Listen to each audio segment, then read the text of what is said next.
like to introduce to you John Powell. Help me give John a warm welcome.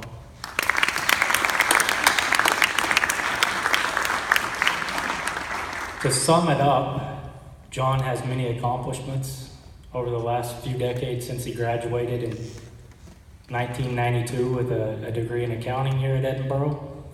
And I guess I would just say he's a very successful business owner, entrepreneur, and he currently is the Director of Membership Development for the Sourcing Industry Group, which is an association for strategic sourcing and outsourcing of executives representing Fortune 500 and Global 1000 organizations.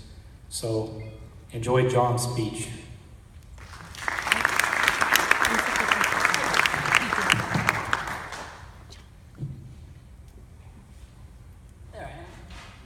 I cannot thank you enough. I am extremely honored and humbled to have been asked to come back here and speak at my college, Edinboro University, that I graduated from in 1992.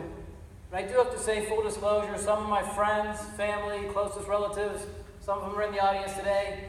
More than one of them thought maybe, there might have been some outstanding parking tickets I had, or maybe even an outstanding warrant or something, one of those deals where they invite you back, and I'm happy to say that's not the case, at least not yet. So I'm very proud to be here. Thank you very much.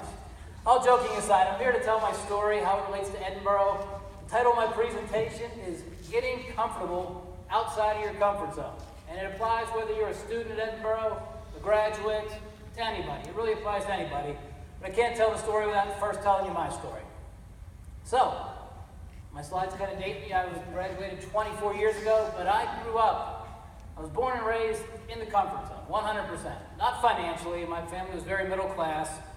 My father drove one of these. He drove a Schneider's-Built truck for 31 years, but I was very comfortable in that my parents, although they're divorced now, they stayed married my entire childhood and didn't get married divorced till much later.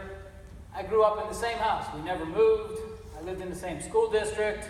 I had the same friends. To this day, I still have the same friends. It was just a very comfortable lifestyle. Once again, not financially, but just extremely comfortable. I'd really never left Pennsylvania. I was born in Pittsburgh in the South Hills. I'd really never been outside of Pittsburgh. It was a good life. So one day I was, 16 or 17, and me and my best man at my wedding, we went to Florida for, I think it was Christmas time. Absolutely blew my mind. Couldn't believe I left, snow and landed in a place 2 hours later where it was, I was wearing shorts. Could not believe it, just fascinated me. My parents, probably like a lot of other dreams and thoughts I had, I thought I was going to be a professional hockey player, maybe a rock star, or God knows what else. They probably just put it in their back pocket, didn't think nothing of it, but it always stuck with me. I wanted to get back to Florida and make something out of it. So, what they don't tell you at Edinboro, or any school for that matter, Edinboro prepares you greatly for what's next. But what no school tells you is there's a really good chance once you graduate from that school, you're probably not going to be doing exactly what you went to school for. And I can 100% guarantee you, no matter what your major is, what that first job is, you're probably going to be selling something. My first 3 jobs, I sold water filters, perfume, you go to those interviews, and it's, group interviews, and this is 24 years ago, but even if you're not in business, I graduated with a business degree, sales skills are absolutely critical. Maybe you're selling your boss on an idea that you have. You've got to develop sales skills, and college doesn't always prepare you for that. So what I want to talk about today is getting comfortable doing something that maybe you're not so comfortable doing. So I graduated with a business degree in 1992, had a couple of sales jobs. Finally, I landed my first real job. I'm with a financial services company. I'm dialing phone, I'm selling mortgages, I'm collecting payments. But I still had that dream to go to Florida. So I'll say this ahead of time, I hope I don't offend anybody, it shouldn't, but I put in for a transfer with the company. I said, I'd really like to look for something to do in Florida. There's only 3 offices here in Pittsburgh, what can you guys do? So lo and behold, they finally transferred me. I wasn't promoted or anything, on a Friday I worked in Pittsburgh, packed up everything I knew, drove down to Florida. And believe it or not, I'd never been out of Pennsylvania. I was still pretty comfortable. So that first day, that's obviously not me. I've got the headset. Here I am, I'm 22, 23. I'm ready. Here comes that first name up on the screen, and I'm ready. I'm 23, I'm ready to go.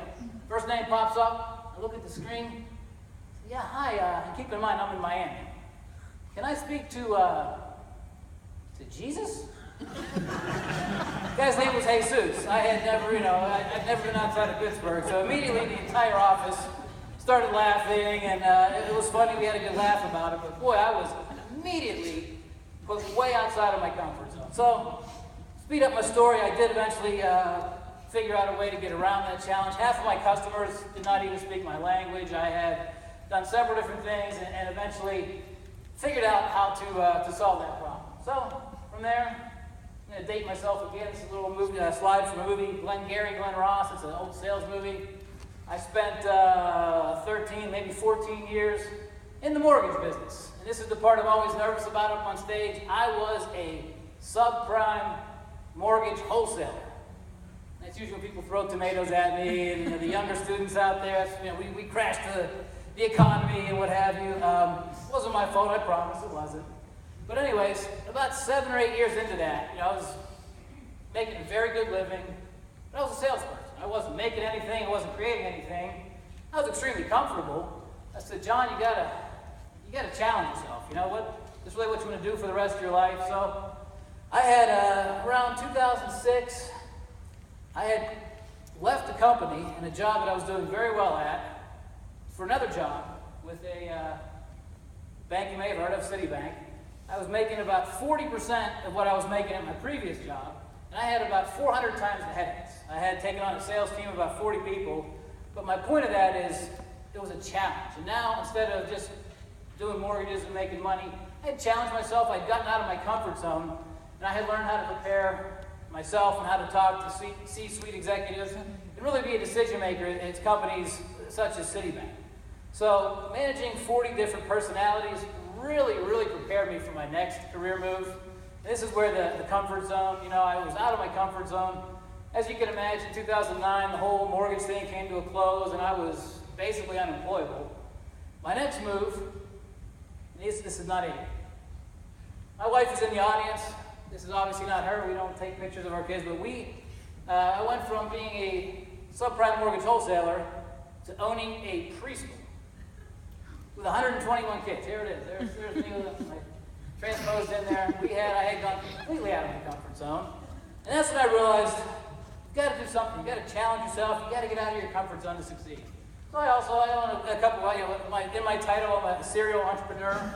This is the part I'm nervous about my wife. A serial entrepreneur is basically somebody that has ideas like this and other ideas, but doesn't actually do the work. And my wife can attest that's me, right? So I've had some great ideas. I own another check cashing store, and I've had a couple other businesses that have done well, and I've had some tremendous failures as well. And that's really the point of this presentation, is get comfortable with doing things you're not necessarily good at and challenge yourself. Let me move on a little further. So why must we get cozy? Why must we get comfortable outside of our comfort zones? We are competing against the entire world. Whether you're a freshman at Edinboro or you've been in the workforce for 20 years, it's a global workforce, okay? Remember that old saying? You 1 in a million? It's an old saying. But did you know, in China, if you're 1 in a million, there are 1,300 people just like you. There are 13 billion people in China. If you're competing for a job or looking for another job, you are competing against the world. Not necessarily China, it could be India, anywhere we outsource to. The challenges are immense. And my career path that worked 24 years ago is probably not going to be the same career path that works. If you're graduating tomorrow from Edinboro or any university, by the time you retire, you are probably going to have 30 different jobs. It's really what we call a gig economy. You go from gig to gig to gig. And you're going to have now what we call superstars for 2 years. Superstars that are great and phenomenal people. So if you're someone my age and you hire people, you have to ask yourself, would I rather have a superstar for 2 years or have someone that's utterly mediocre for 10? Personally, I'd rather have the 2-year superstar. China will soon become the #1 English-speaking country in the world. Think about that for a second. There'll be more people in China that speak English than in the UK, in America. Why do you think that is? They are you're in China, they send their brightest and their best. They're not sending their dummies over here. They're sending over the brightest and the best. That is the land of opportunity for them. They come over here, and they are going to school, and they are coming out, and they are hungry. Their entire family, their lives is depending on them. And they're hungry, and they're looking for jobs, and that's who you're competing against.